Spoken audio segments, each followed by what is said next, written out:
jemaatmu di tempat ini yang kau kasihi. Tuhan, saatnya kami boleh mendengarkan kebenaran daripada firman Tuhan.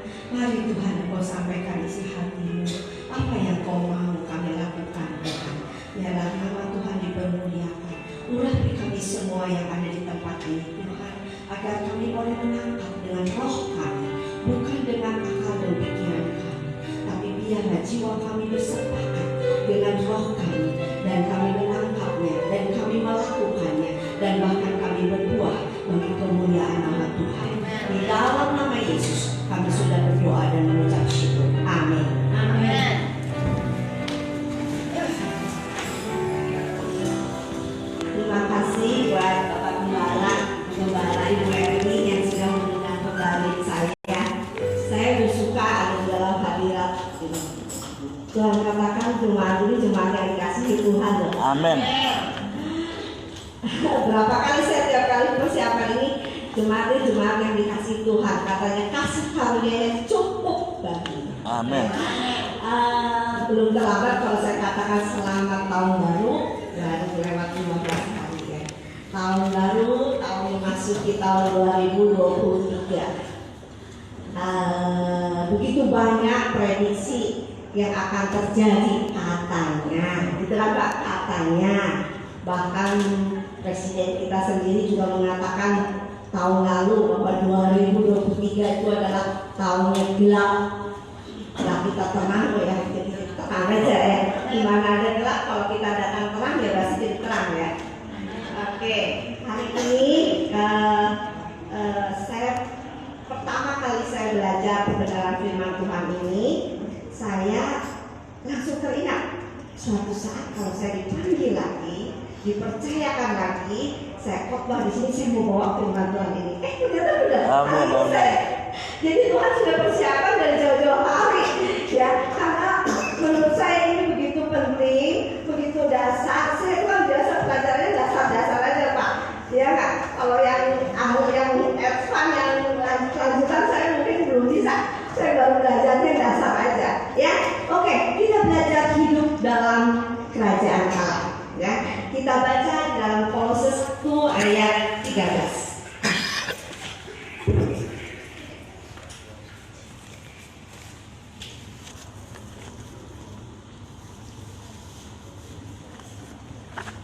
Oke, kalau sudah dapat semuanya, saya bisa bacakan buat saudara semua.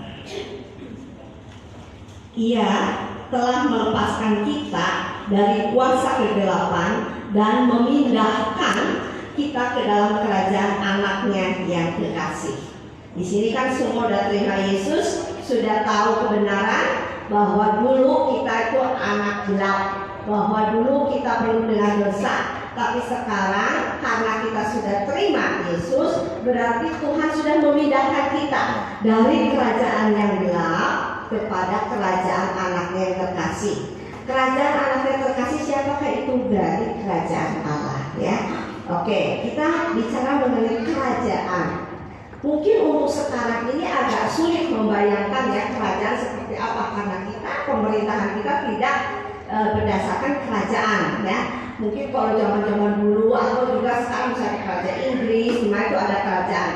Kalau kita belum bisa membayangkan kerajaan seperti apa ya, sekarang saya ganti aja deh dengan pemerintah aja, sama aja, ya.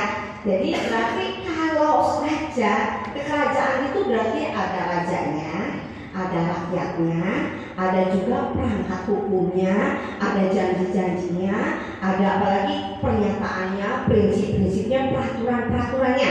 Nah itu di dalam pemerintahan. Sama, dalam pemerintahan begitu, ada presidennya, ada rakyatnya, ada hukum-hukumnya, ada aturan-aturannya, ada janji-janjinya. Kita tahu kita hidup di Indonesia begitu banyak aturan kan? Kalau nggak ada aturan, buat negara bisa kacau balau, ya kan? Saya ini kan tahun lalu saya balik beberapa kali atau termasuk cukup sering saya pulang balik ke Singapura karena saya operasi mata saya dua-duanya dioperasi di Singapura. Jadi saya tuh melihat ya, Singapura tuh kota yang negara yang kecil dibandingkan Indonesia, ya kan? Dia tuh kalau nggak salah luasnya mungkin nggak sebesar Jakarta, se-Bandung lah segitu ya. Tapi saya melihat negara kecil ini amat sangat luar biasa. Saya melihat sesuatu yang menurut saya, pengamatan saya, belajar sesuatu. Itu rakyatnya tertib seperti tertibnya. Kalau saya naik MRT, kereta bawah tanah, itu kalau jam kantor banyaknya ramai banget. Keluar dari kereta, gitu kan. Itu naik itu kan eskalator, itu bisa tertib loh. Langsung itu nggak ada yang desek-desekan, nggak ada yang senggol-senggolan kan, nggak ada yang terus buru-buru, enggak begitu tertibnya. Saya kagum loh saudara. Ya, terus ya, saya dengar dari suami saya yang gini, negara Singapura itu pendapatan per kapitanya terbesar sedunia. Kok bisa? Saya bilang gitu kan, negara kecil, nggak ada, dia semuanya impor loh, nggak bisa nanam kayak kita kan, nggak bisa apalagi buah sayur segala itu impor semuanya. Tapi hukumnya luar biasa. Dia pemerintahan yang luput yang Lee Kuan Yew itu, dia itu menetapkan hukum-hukum yang kuat. Soalnya kalau di Singapura itu nggak pernah ada yang namanya sampah-sampah di jalan, itu nggak ada. Kalau ketahuan aja itu didenda, apa-apa didenda. Itu untuk mereka supaya taat. Dulunya ya, sekarang kan udah nggak ada, karena dia udah tahu. Kalau dulu mungkin saya rasa ada denda-denda ya, karena kan belum biasa. Itu hukumnya begitu. Mereka mematuhinya semuanya. Anak saya kan sekolah di Singapura. Dia bilang, Mami, aku kalau pulang Singapura, dulu dia sekolah sih biasa jamnya, tapi dia sambil sekolah, dia magang kerja. Jadi kalau kerjaannya banyak, itu sampai pulang subuh jam 2 pagi, itu di MRT nggak takut, nggak ada yang namanya digodain. Itu saudara, kalau saudara berani aja godain perempuan, dilaporin langsung ditangkap. Begitu ketatnya peraturannya. Saya pernah sekali ya, begini, bukan di kota kan terkenal tuh. Berapa saya pergi ke besok karena banyak waktu nungguin mata kan, saya nggak boleh pulang waktu itu 10 hari. Jadi saya jalan aja ke besok sana sini. Saya pergi lah ke Chinatown, dekat Chinatown ada toko yang kampung. Saya lihat, terus saya tanya, murah. Saya nanya, ini palsu ya? Dia langsung marah. Dia bilang, itu bahasa Inggris. Kamu tahu nggak? Ini negara Singapura. Kalau ketahuan saya jual palsu, saya masuk jail, masuk penjara. Jangan bandingin dengan di kota, misalnya di kota itu mahal karena mungkin sewanya mahal, katanya mahal, buat turis. Ini buat rakyat di Singapura. Wah, saya bilang begitu nggak ada yang jual yang palsu, tertib rakyatnya sampai kesejahteraannya dinikmati oleh rakyatnya. Itu karena apa? Karena mungkin pertamanya pendirinya itu menetapkan hukum-hukumnya dengan bagus, dengan kuat, sehingga mereka semua taat. Nah, kita kembali sekarang, kita ini secara rohani bukan warga kerajaan dunia. Kita ini secara rohani adalah warga kerajaan surga. Apa sih yang ada di dalam hukum-hukum kerajaan surga? Nah, kita belajar ya. Bukan berarti nanti saudara, saya udah tahu hukum saya melanggar peraturan pemerintah ya. Itu bukan begitu, saudara, saya nggak ngajarin gitu ya. Tetap secara jasmani kita taat kepada peraturan di Indonesia ya. Ini kita belajar secara rohani. Karena segala sesuatu saudara bisa menikmati secara jasmani dimulai dari rohani. Ya, oke. Apa itu kerajaan Allah? Berarti kerajaan Allah ada rajanya. Rajanya siapa? Tuhan Yesus. Ya. Kedua, rakyatnya kita semua anak-anak Tuhan. Ini adalah rakyatnya. Ya. Sekarang hukum-hukumnya berarti firman Tuhan. Itu adalah hukum-hukumnya, janji-janjinya, perintah-perintahnya ya. Jadi hukum kerajaan adalah kebenaran yang kekal yang mengatur ciptaannya ya, dan menegakkan aturan dasar untuk kehidupan. Jadi begitu pentingnya loh saudara. Saya tuh tipe orang yang senang loh, bukan senang di hukum maksudnya, senang akan hukum. Jadi saya orangnya tertib sebetulnya. Jadi kalau misalkan dulu saya berapa tahun, 5-6 tahun atau 7 tahun yang lalu saya ikut yang namanya grup abad ya, ayo baca Alkitab itu ya. Satu hari 10 pasal loh. Saya bisa 4 tahun loh saudara menyelesaikan itu semua. Saya punya grup-grup. Satu hari 10 pasal 4 bulan saudara habis Kejadian sampai dengan Wahyu. Jadi saya setahun udah baca 3 kali. Kalau saya 4 tahun 12 kali gitu ya. Saya orangnya disiplin gitu loh. Jadi kalau saya punya gini prinsip saya, kalau saya belum bisa, saya belum berhenti. Kalau saya belum mencapai sesuatu, saya nggak akan pernah berhenti. Nah itu kadang-kadang ada bagus dan jeleknya juga. Kalau bagusnya di firman Tuhan ya bagus ya, jadi mencari terus firmannya. Kalau yang jelek kalau duniawi ya bahaya juga gitu kan. Oke, nah prinsip kerajaan Allah adalah pewahyuan atau pernyataan yang menjelaskan bagaimana hukum-hukum kerajaan mempengaruhi manusia ya. Prinsipnya Tuhan memberikan hukum-hukum ini adalah untuk kita menjalankannya. Kalau saudara mau hidupnya benar, hidupnya baik, hidupnya gak neko-neko, udah pasti Tuhan benar. Itu janji Tuhan ya. Hukum rohani akan mengatur kehidupan saudara lewat 1-2 cara ya. Prinsip Allah mengajarkan hidup yang sesuai dengan konteks hukum kerajaan ya. Sebetulnya banyak sekali hukum-hukum kerajaan, tapi saya bagikan 4 poin aja. Kalau saya bagikan semua nanti kita nggak pulang-pulang. Ini saya aja udah jam berapa nih? Nanti saya selesai jam berapa Pak? Saya dikasih 45 menit atau setengah jam atau saja berdua jam. Nanti nggak bisa habis. Nanti kamu ketemu saya lagi kapok, nggak bisa habis kita firmannya katanya. Ya, oke. Saya bagikan 4 poin. Yang pertama itu adalah hukum kasih. Kita mesti tahu, kita mesti sadar, kita diselamatkan oleh karena kasih. Betul? Waktu saat kita mati, rohani kita yang menghidupkan rohani kita oleh karena kasih. Jadi kalau saudara sekarang ada dalam kerajaan Tuhan, kerajaan Allah, saudara itu punya identitas atau DNA-nya kasih. Apapun yang saudara lakukan harus berdasarkan dengan kasih. Betul? 1 Yohanes 4 ayat 8, barang siapa tidak mengasihi dia tidak mengenal Allah, sebab Allah adalah kasih. Kalau bapaknya kasih ya anaknya juga kasih. Betul nggak? Kita setiap saat kita harus sadar diri. Kadang-kadang kita karena Tuhan nggak kelihatan, karena identitas kita tidak sadar, kita terbawa oleh arus dunia.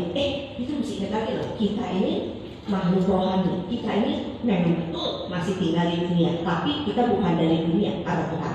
Ya, jadi yang pertama adalah kasih. Ya, di Yakobus 2 ayat 8 dikatakan, akan tetapi jika kamu menjalankan hukum utama yang tertulis dalam kitab suci, kasihilah sesama manusia seperti dirimu sendiri, kamu berbuat baik.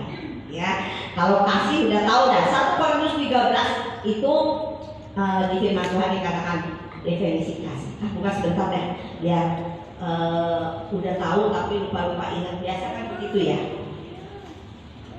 1 Korintus 13 saya nggak bacakan semua, coba ayat 4 dan 5 aja. Kasih itu sabar, kasih itu murah hati, dia tidak cemburu, dia tidak memegahkan diri, tidak sombong, dia tidak melakukan yang tidak sopan, dia tidak mencari keuntungan sendiri, dia tidak pemarah, dia tidak menyimpan kesalahan orang lain, dia tidak bersuka cita karena ketidakadilan, tetapi karena kebenaran. Semua ini adalah sifat kita. Kalau belum ada, kita tanya, kita dari kerajaan mana, kan? Jadi kita mesti sadar setiap saat kasih. Kita tuh harus mengasihi. Kita nggak boleh cemburu, nggak boleh pemarah. Kita harus sabar. Ya, itu adalah yang pertama. Pertama adalah hukum kasih. Ada lagi beberapa hukumnya. Yang kedua saya akan bahas mengenai hukum dosa dan maut. Ya. Roma 8 ayat 2 dikatakan, Roh yang memberi hidup telah memerdekakan kamu dari Kristus, dari hukum dosa dan hukum maut. Jadi kita ini sudah dibebaskan dari hukum dosa dan maut. Jadi kalau dibebaskan, kita ini tidak akan pernah terikat lagi. Dan kita ini bukan maksudnya gini, kita ini sudah tidak bisa berdosa lagi. Naturalnya, aslinya kita ini kan diambil Tuhan dan tidak dari berdosa sehingga suci dan kudus dan benar diri. Nah, kita setiap saat harus sadar bahwa kita ini tidak bisa. Sebenarnya kita pun tidak bisa berbuat dosa, karena sudah tidak ada, dosa itu tidak ada dalam diri kita. Jadi kalau orang Kristen masih suka, ya namanya hidup kita orang berdosa, itu saya meragukan apakah dia orang Kristen atau bukan. Gitu. Kalau dia tahu kebenaran firman Tuhan bahwa dia sudah tidak berdosa lagi, dia tidak bisa berbuat dosa lagi. Kalau kepleset kadang-kadang, ada kan jalan keserimpet juga, balik lagi, ingat lagi, kita tidak salah berdosa. Saya juga manusia, saya juga nggak luput dari dosa. Namanya iblis setiap kali kan terusan. Tapi dalam diri kita ini nggak bisa berbuat dosa. Tapi kita suka terpancing kadang-kadang. Kalau jalan suka kepleset, suka kesandung, gitu kan? Nah, kalau begitu, saudara, sangat balik kembali. Ingat bahwa kita itu sebenarnya orang suci, orang kudus, kebenaran. DNA kita kasih dan Yesus ada dalam diri kita. Ya, jadi dalam Galatia 6 ayat 8 saya baca ya. Sebab barang siapa menabur dalam daging, dia akan menuai kebinasaan dari dagingnya. Tetapi barang siapa menabur dalam roh, dia akan menuai hidup yang kekal dari roh itu. Nah, tadi konteksnya dari dosa. Dosa itu selalu hanya bisa masuk lewat kedagingan. Karena dosa itu tidak bisa masuk di dalam roh kita. Kan roh kita sudah benar diri, roh kita sudah suci dan kudus, dia tidak bisa. Tapi dia masuknya lewat apa? Lewat jiwa kita. Dari jiwa kita, jiwa itu apa? Kehendak, perasaan, ya. Misalkan kesinggung, nah kan itu marah, kan gitu kan? Nah itu masuknya kedagingan kan? Kesinggung kedagingan atau mengasihani diri. Kalau terus-terusan begitu, saudara akan menuai dalam kedagingan. Saudara terus saja pelihara entertain, saudara jadi pemarah, jadi apa, begitu. Tapi kalau saudara kembali lagi dan ingat lagi akan kebenaran firman, saya ini orang kudus, saya ini anak Tuhan, saya itu tidak bisa. Itu cuma hanya daging. Daging itu ngikutin kita loh. Apa yang jiwa kita berkatakan, enggak, aku sudah mengasihi, aku sudah mengampuni. Misalkan orang kesinggung, ya nggak, saya orang tidak tahu, saya menyinggung perasaan saya. Namanya saya masih manusia, saya pasti juga mengalami hal itu. Marah, kesel, jengkel. Ya manusia, jangan lama-lama. Kalau saya prinsipnya 1 hari cukup. Karena firman Tuhan katakan setelah mata itu benang, itu berbeda gitu kan. Nah itu pun berlaku. Kita langsung mesti sadar, itu kan cuma daging aja saudara. Roh saudara tuh enggak akan hal itu. Jiwa kita yang berperan. Kita harus kembali kepada roh. Saya pernah ya bagikan roh, jiwa dan tubuh di tempat ini kalau nggak salah. Ya, nah saya kembalikan, jiwa itu sangat amat penting untuk masa sekarang di bumi ini. Karena jiwa ini apa yang kita lihat, kita rasa, kita raba, semuanya itu mengikuti kita. Nah, daging ini mengikuti kita, mau ngikutin jiwa kita atau mau ngikutin roh kita. Roh kita sudah benar diri. Jadi, nah kalau kita menabur dalam kedagingan seperti tadi, kita akan menuai dalam kebinasaan. Tetapi kalau kita menabur dalam roh, dia akan menuai hidup yang kekal dari roh itu sendiri. Ya, jadi oke. Yang berikutnya adalah hukum tabur dan tuai. Ingat ya. Nah ini penting sekali, tabur dan tuai. Kalau saudara mau hidup benar di hadapan Tuhan, hidupnya gak rekok-rekok, lurus aja, taburlah kebaikan, pasti menuai kebaikan. Amin. Betul? Amin. Tabur itu dalam segala hal. Ibu saya nggak punya apa-apa, saya rajin kasih uang, nggak beruntung kasih uang, menabur kebaikan, menabur dengan kasih, dengan perhatian, dengan banyak perbuatan yang bisa saudara lakukan. Ya, dengan menyapa, dengan apa itu menabur kebaikan. Ya saya puji Tuhan ya. Selama ini Tuhan kasih talenta saya untuk memberi. Ya. Saya ini suka memberi dan saya suka menabur kan. Saya kan masuk sekolah, kita masuk tahun ketiga ini. Jadi bulan Maret nanti saya tuh ada salah satu syarat kelulusan adalah mission trip. Jadi waktu mission trip itu sekolah bilang saudara harus mencari dana. Setiap orang ditentukan jumlahnya sekian. Terus saudara dikasih proposal, contohnya proposal ini bagikan itu. Waduh saudara, saya berat seberatnya seumur saya nggak pernah minta sama orang. Terus terang saya bilang, aduh gimana caranya saya minta sama orang biar saya disadarkan Tuhan, saya minta bertobat sebenarnya. Saya bertobat betul. Kepala sekolah saya bilang ini, ada yang nanya muridnya, Pak, bisa nggak kita nggak usah minta sama orang, kita bayar aja, gitu ya. Itu juga besar loh Pak, mungkin banyak apa? Kalau saya bayar duitnya juga ya, maksudnya belasan juta rupiah gitu kan. Kalau gitu gimana Pak? Misalnya suami kita bayarnya masih gitu ya, nggak bisa. Itu adalah syaratnya saudara belajar merendahkan diri. Oh, saya kaget. Maksudnya merendahkan diri gimana? Ya belajar merendahkan diri. Dan ada 2 poin. 1, merendahkan diri. 2, belajar untuk berikan orang lain kesempatan untuk diberkati. Wah, saya berdua. Wah, pikir-pikir saya egois juga ya. Selama ini berkatnya buat saya. Emang benar, apa yang saya tahu saya tuai. Betul kan? Selama ini. Dan dari situ saya berdoa, Tuhan, aduh saya nggak bagaimana caranya ya. Ada nggak enak hati. Selama ini saya memberi. Nggak pernah saya meminta sama orang, nggak pernah. Saya nggak pernah. Untuk pekerjaan doang, apalagi ya udah. Berapa saya kasih dah. Misalnya saya nggak punya uang, nggak kepentingan saya pribadi mungkin dikesampingkan. Ya udah buat Tuhan saya kasih buat Tuhan gitu kan. Tapi waktu saya mendengar itu saya bertobat, Tuhan ampuni saya. Mungkin jadi saya sombong ya. Pada saya, oh saya mampu gitu kan. Mungkin saya nggak perlu orang begitu kan. Saya benar-benar bertobat waktu itu. Wah saya berdoa. Tahu nggak saudara? Apa yang saya sebarkan itu proposal sekian banyak, cuma 2-3 orang nggak respon. Semuanya berespon, dan dalam waktu seminggu 2 minggu itu sudah tertabur malah 2 kali lipat. Saya punya cari dana. Wah, ada teman saya juga yang sampai sekarang belum dapat, saya kasihan juga ya. Aduh bagaimana? Jadi saudara, apa yang saudara tabur, itulah saudara akan menuai.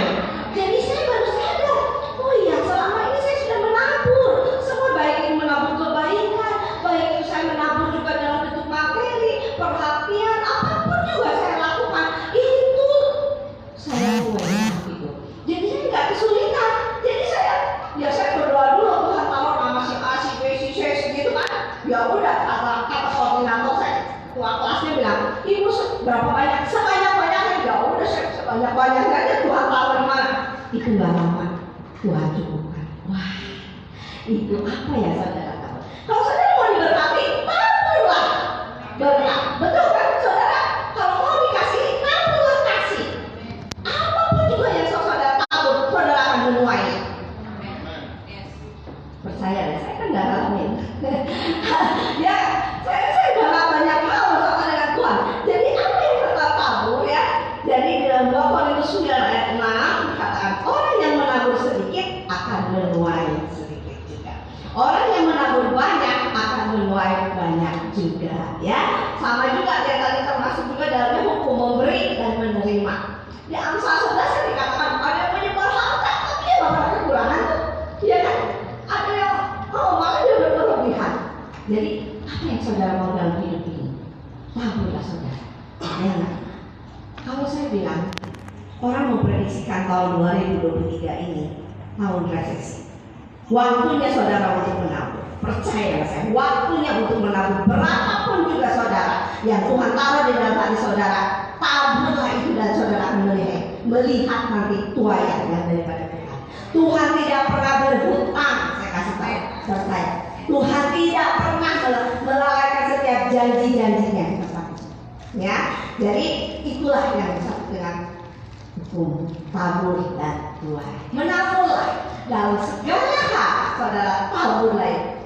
Hidup dalam ketetapan hukum-hukum Tuhan, saudara akan indah, enak menjalani hidupnya ini. Nggak perlu pusing-pusing rekor-rekor. Terus bertanggung jawab atas hidup kita.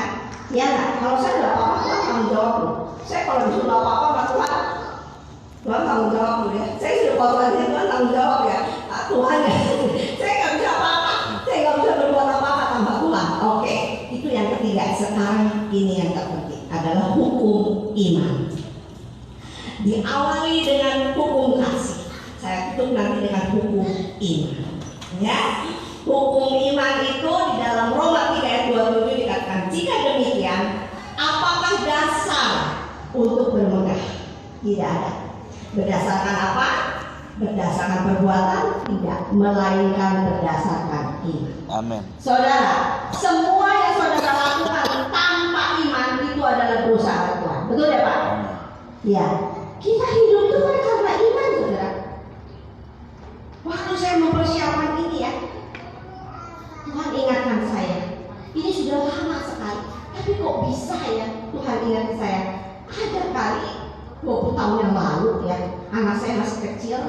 Ya, anak saya lahir kan dalam krisis moneter 98. Jadi waktu itu kan susu mahal banget, mahal kan. Dievaluasi kan dari dolar 2.000 sampai berapa belas ribu tuh ya. Itu sangat saya dalam hati, aduh Tuhan kasihan amat ya. Anak-anak yang di kampung itu saya dengar di TV nggak bisa beli susu, minumnya cuma hanya air putih, air teh, air manis gitu kan. Nah, saya kan tahu anak susu itu kan makanan pokok dia gitu kan. Sampai suatu saat saya punya teman, saya tinggal di Bintaro waktu itu.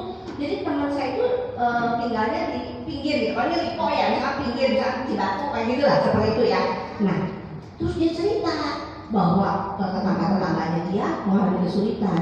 Saya dan teman saya membantu membuat satu pelayanan. Saya tuh jadi kadernya Posyandu waktu itu. Waktu anak saya kecil itu, ya saya tahu kebutuhan anak saya gitu. Jadi PMT, pemberian makanan tambahan, saya masih ingat. Jadi berapa minggu sebulan sekali, terus sebulan 2 kali saya lupa. Saya bikin kacang hijau, saya bikin apa segala macam. Sampai anak-anak itu ditimbangin, sampai saya tuh dikirim sama pemerintah di sekolahin 3 hari coba untuk jadi kader Posyandu itu pengalaman. Cuma yang Tuhan ingatkan adalah gini, waktu saya melayani itu ada seorang ibu, dia gendong anaknya, orang seperti kita ya semuanya, terus gendong anaknya, terus dia mengeluh bahwa udah 2 tahun lebih nggak bisa jalan.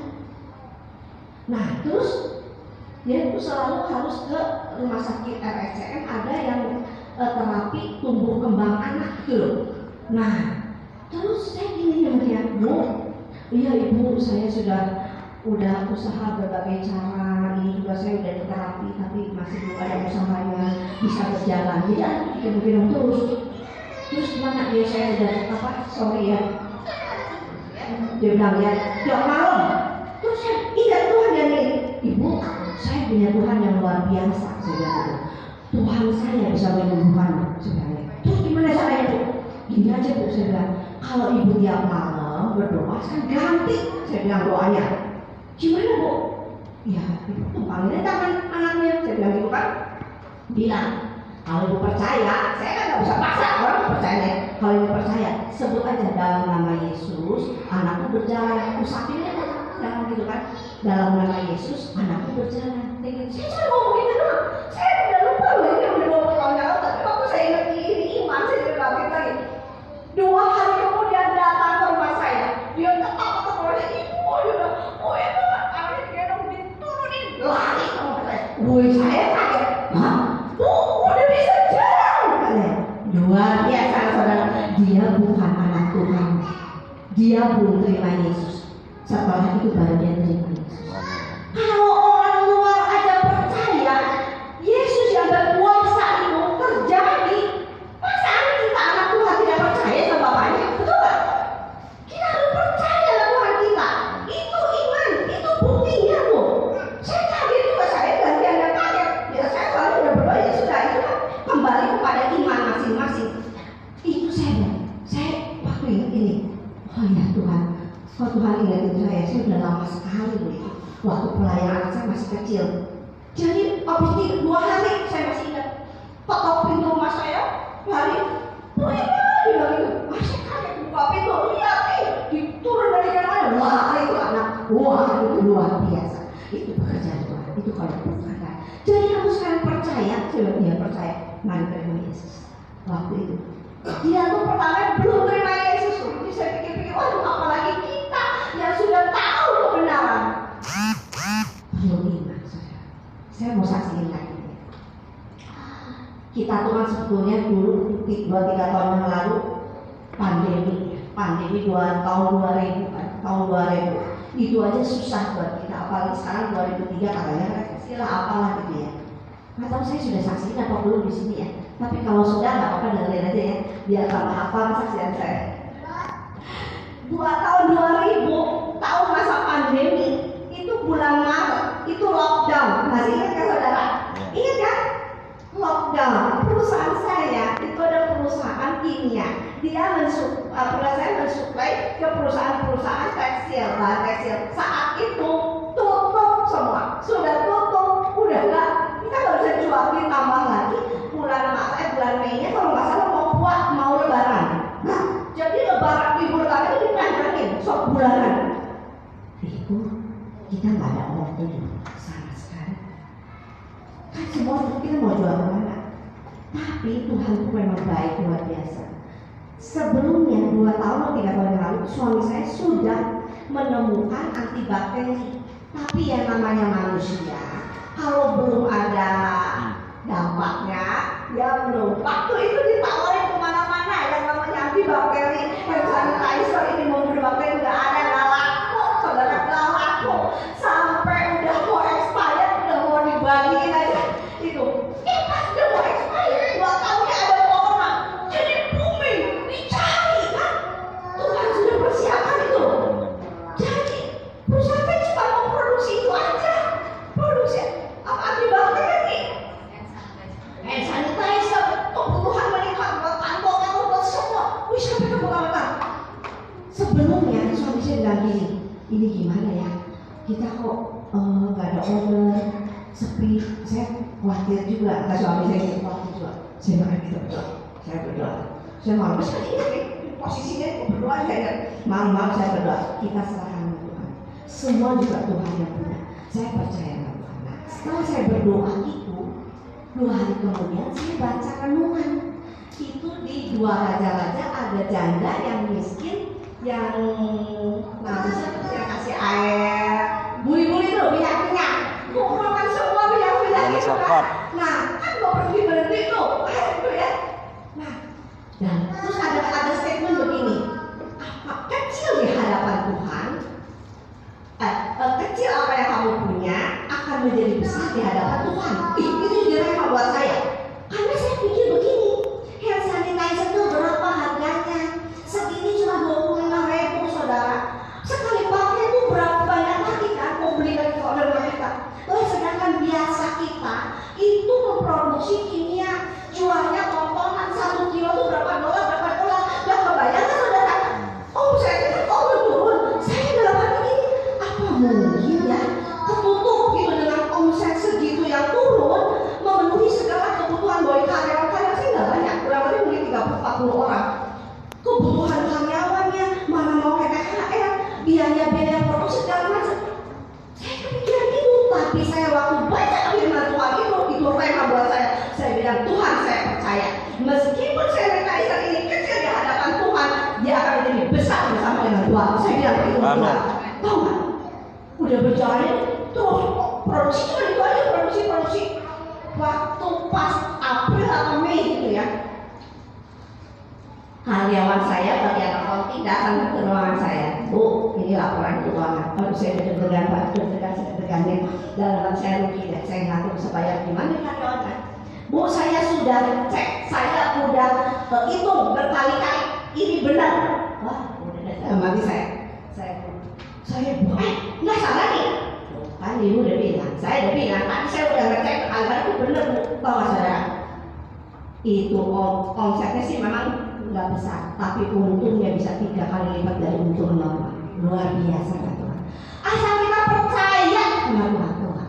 Sampai sepanjang pandemi nggak ada karyawan saya dipotong gaji. Beberapa teman saya dipotong gajinya karyawan suaminya sampai 50%. Nggak ada satupun yang dipotong gajinya. Tidak ada satupun yang di PHK karyawan saya. Waktu bayar THR semuanya full bayar THR. Nggak ada yang ditunda dan tepat pada waktunya dan tidak ada yang dikurangi. Yang lebih dahsyat lagi akhir tahun karyawan masih dapat lagi bonus. Itu kalau bukan karena Tuhan saya nggak bisa. Amin. Percaya. Yang saudara butuhkan adalah iman untuk menghadapi tahun 2023 ini.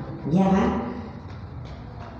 Jadi iman timbul dari pendengaran. Pendengaran apa? Ya, waktu saya baca itu saya jadi rela. Tuhan, saya bilang, saya percaya nih sanitizer ini Tuhan, meskipun kecil buat saya, tapi besar kalau ada Tuhan di dalam. Saya bilang begitu. Jadi hukum iman, saudara saya nggak tahu ya. Kalau saya menjatuhkan barang ini, dia jatuhin. Nah, ini namanya hukum gravitasi ya. Jadi semua aja pasti yang dijatuhin turun, semua jatuh ke bawah. Itu ada gravitasi turun. Saya sampai ilustrasi. Hukum iman adalah bukan hukum iman akan melawan hukum gravitasi seperti apa? Seperti pesawat terbang. Kalau pesawat terbang itu nggak bisa turun, nggak bisa jatuh. Dia akan naik terus ini, dia akan naik terus. Itu namanya hukum aerodinamika. Nah, itulah yang namanya hukum iman. Apapun yang saudara sekarang alami di dunia ini, kita bisa melawannya karena kita hidup bersama dengan Tuhan dengan iman yaitu hukum aerodinamika. Jadi kita tidak terpengaruh. Mau jatuh mau nggak kita tetap aja naik. Mau bilang apa mau. Amin, amin. Itu yang namanya hukum aerodinamika. Jadi ingat, hukum iman adalah hukum aerodinamika yang melawan hukum gravitas. Ya. Amin. Jadi jangan takut saudara untuk menghadapi tahun 2023. Amin, amin. Jangan usah dipikirin. Lakukan aja kebenaran firman Tuhan. Tuhan akan berbantu. Amin. Kita melakukan bagian kita. Tuhan melakukan bagian. Ya. Jadi kembali lagi, hidup adalah pilihan. Semua yang Tuhan sudah berikan buat kita, itu peraturannya, janji-janjinya, semuanya itu tergantung saudara. Saudara mau ikutin, jadi sesuai. Saudara tidak, saya juga tidak bisa paksa. Roh Kudus saya. Amin. Tapi Tuhan bilang loh, Tuhan mengasihi jemaat ini. Jadi saudara harus bersyukur, Amin. Saya selalu kalau saya bersyukur dan terima kasih ya. Tuhan jemaatnya pastor itu Tuhan kasih luar biasa. Ya Tuhan buat ya. Oke, meskipun kita hidup di dunia tidak terpengaruh oleh sistem dunia ini, ya. Jadi itu saudara bekal untuk memasuki tahun 2023, ya.